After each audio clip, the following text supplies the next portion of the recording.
ଆଜିର ଏ ନୂଆ ବରଷରେ ସମସ୍ତଙ୍କୁ ମୋର ହାର୍ଦ୍ଦିକ ଅଭିନନ୍ଦନ। ଭଗବାନଙ୍କ ପାଖରେ ସମସ୍ତଙ୍କର ମଙ୍ଗଳ କାମନା କରିବା ସହିତ ଗୋଟିଏ କଥା ନିଶ୍ଚିତ କହିବି କି ବି ସାଇଲେନ୍ସ ଆଣ୍ଡ ଗୋ ଫରୱାର୍ଡ଼। ନୀରବ ରହିବା ଏବଂ ଆଗକୁ ଯିବା। ସବୁ ପ୍ରକାର କୋଳାହଳ ମଧ୍ୟରୁ ଥରେ ଆମେ ନୀରବତାକୁ ଶିକ୍ଷା କରିବା ଏବଂ ଭଗବାନଙ୍କର ନିକଟତର ହେବାକୁ ଚେଷ୍ଟା କରିବା। କାରଣ ନୀରବ ମନ ହିଁ ଯଥାର୍ଥ ଶିକ୍ଷା ଗ୍ରହଣ କରିବାର ପ୍ରକୃତ ମାଧ୍ୟମ। କୋଳାହଳମୟ ପରିବେଶ ମଧ୍ୟରେ ଆମେ ଯାହା ଶିକ୍ଷା କରିପାରିବା ନାହିଁ, ନୀରବତାର ପରିବେଶ ମଧ୍ୟରେ ଆମେ ତାହାର ଦ୍ୱିଗୁଣା ଶିକ୍ଷା କରିବା। ନୀରବତା ମାଧ୍ୟମରେ ହିଁ ଆମର ଅନେକ କିଛି ସମସ୍ୟା ଆପେ ଆପେ ସମାଧାନ ହୋଇଯାଏ।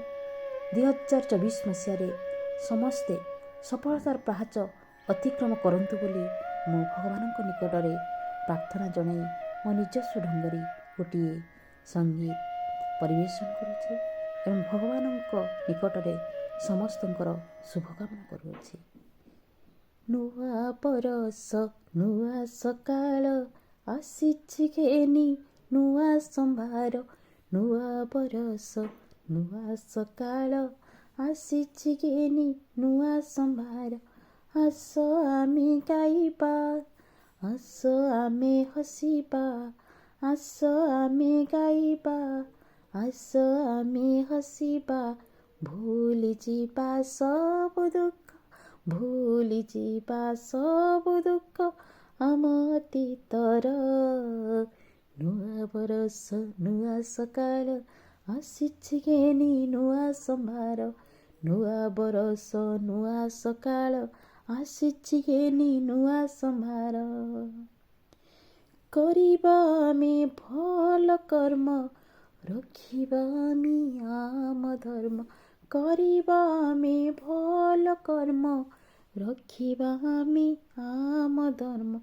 ପ୍ରଭୁଙ୍କ ପାଶେ ରଖିବା ମନ, ପ୍ରଭୁଙ୍କ ପାଶେ ରଖିବା ମନ। ଜୀବନ ବିତାଇବା ଆମେ ତାଙ୍କରି କାର୍ଯ୍ୟର। ନୂଆ ବରଷ ନୂଆ ସକାଳ ଆସିଛି ଘେନି ନୂଆ ସମ୍ଭାର।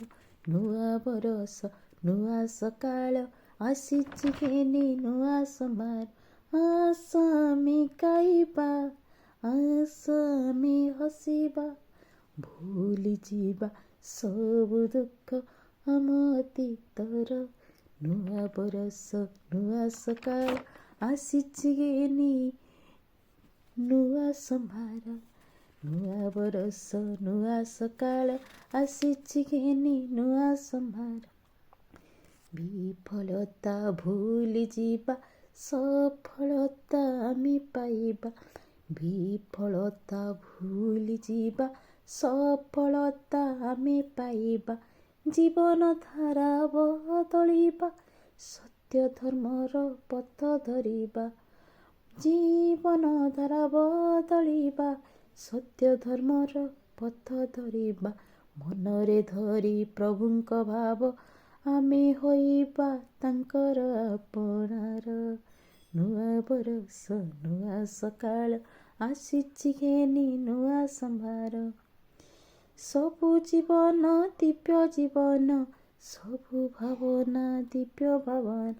ସବୁ ଜୀବନ ଦିବ୍ୟ ଜୀବନ, ସବୁ ଭାବନା ଦିବ୍ୟ ଭାବନା। କଳୁଷତା ପୋଛି ଦେଇ ହୋଇବା ଆମେ ତାଙ୍କ ସନ୍ତାନ। କଳୁଷତା ପୋଛି ଦେଇ ହୋଇବା ଆମେ ତାଙ୍କ ସନ୍ତାନ। ପ୍ରଭୁଙ୍କ ଦିବ୍ୟ ଗଣାର, ପ୍ରଭୁଙ୍କ ଦିବ୍ୟ ଗଣାର। ନୂଆ ବରଷ ନୂଆ ସକାଳ ଆସିଛି ଘେନି ନୂଆ ସମ୍ଭାର। ଆସ ଆମେ ଗାଇବା, ଆସ ଆମେ ହସିବା, ଭୁଲିଯିବା ସବୁ ଦୁଃଖ ଆମ ଅତୀତର। ନୂଆ ବରଷ ନୂଆ ସକାଳ ଆସିଛି ଘେନି ନୂଆ ସମ୍ଭାର।